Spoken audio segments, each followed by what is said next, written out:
आजादी का जंग भी लड़ने वाले और आजादी के बाद देश बनाने वाले भी डॉक्टर राजेंद्र प्रसाद जी हो, नेहरू जी हो, सरदार वल्लभ भाई पटेल, श्यामा प्रसाद मुखर्जी, लाल बहादुर शास्त्री, दीनदयाल उपाध्याय, जयप्रकाश नारायण, राम मनोहर लोहिया, आचार्य विनोबा भावे, नानाजी देशमुख, सुब्रमण्यम भारती, अनगिनत ऐसे महापुरुषों को आज नमन करने का अवसर है। जब आजादी के जंग की चर्चा करते हैं तो हम उन जंगलों में जीने वाले हमारे आदिवासी समाज का भी गौरव करना हम नहीं भूल सकते हैं। भगवान बिरसा मुंडा, सिद्धो कान्हू, अल्लूरी सीताराम राजू, गोविंद गुरु, अनगिनत नाम है जिन्होंने आजादी के आंदोलन की आवाज बन करके दूर सुदूर जंगलों में भी मेरे आदिवासी भाई बहनों में, माताओं में, युवकों में मातृभूमि के लिए जीने मरने की प्रेरणा जगाई। ये देश का सौभाग्य रहा है कि आजादी के जंग के कई रूप रहे हैं और उसमें एक रूप वो भी था जिसमें नारायण गुरु हो, स्वामी विवेकानंद हो, महर्षि अरविंदो हो, गुरुदेव रविन्द्रनाथ टैगोर हो, ऐसे अनेक महापुरुष हिंदुस्तान के हर कोने में, हर कान में भारत की चेतना को जगाते रहे, भारत को चेतनवंत बनाते रहे। अमृत महोत्सव के दौरान देश ने पूरे एक साल से हम देख रहे हैं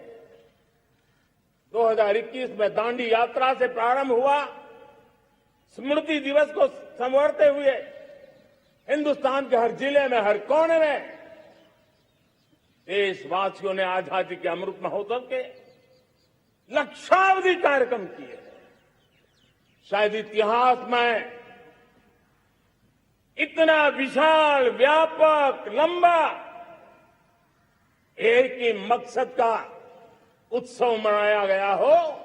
वो शायद एक पहली घटना हुई होगी। और हिंदुस्तान के हर कोने में उन सभी महापुरुषों को याद करने का प्रयास किया गया जिनको किसी न किसी कारणवश इतिहास में जगह न मिली या उनको भुला दिया गया था। आज देश ने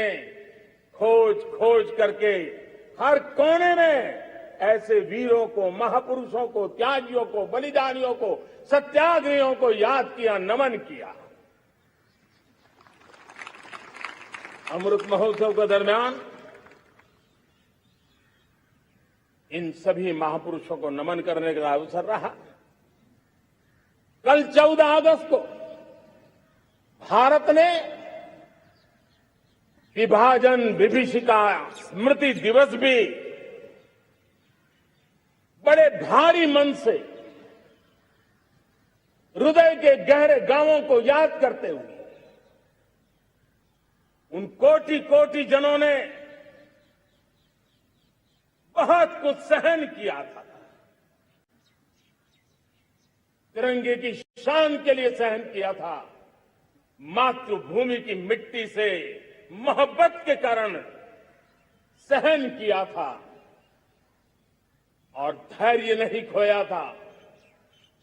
भारत के प्रति प्रेम ने नई जिंदगी की शुरुआत करने का उनका संकल्प नमन करने योग्य है, प्रेरणा पाने योग्य है। आज जब हम आजादी का अमृत महोत्सव मना रहे हैं, तो पिछले 75 साल में देश के लिए जीने मरने वाले, देश की सुरक्षा करने वाले, देश के संकल्पों को पूरा करने वाले, चाहे सेना के जवान हो, पुलिस के कर्मी हो, शासन में बैठे हुए ब्यूरोक्रेट्स हो, जनप्रतिनिधि हो, स्थानीय स्वराज की संस्थाओं के शासक प्रशासक रहे हो, राज्यों के शासक प्रशासक रहे हो, केंद्र के शासक प्रशासक रहे हो, 75 साल में इन सबके योगदान को भी आज स्मरण करने का अवसर है और देश के कोटि कोटि नागरिकों को भी जिन्होंने 75 साल अनेक प्रकार की कठिनाइयों के बीच भी देश को आगे बढ़ाने के लिए अपने से जो हो सका वो करने का प्रयास किया है। मेरे प्यारे देशवासियों, 75 साल की हमारी ये यात्रा अनेक उतार चढ़ाव से भरी हुई है। सुख दुख की छाया मंडराती रही है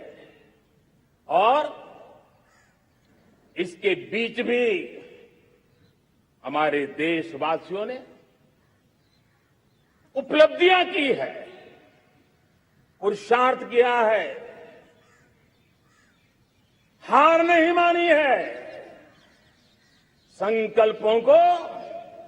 ओझल नहीं होने दिया है। और इसलिए, और ये भी सच्चाई है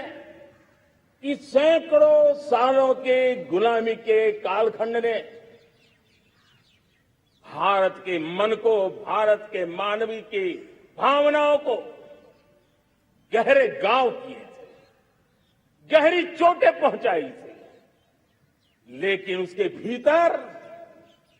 एक जिद्द भी थी, एक जिजीविषा भी थी, एक जुनून भी था, एक जोम भी था। और उसके कारण अभावों के बीच में भी, उपहास के बीच में भी,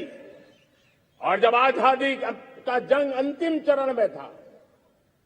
तो देश को डराने के लिए, निराश करने के लिए, हताश करने के लिए सारे उपाय किए गए थे।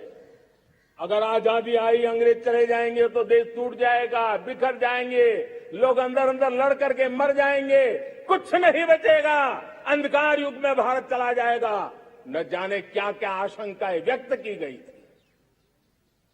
लेकिन उनको पता नहीं था ये हिंदुस्तान की मिट्टी है,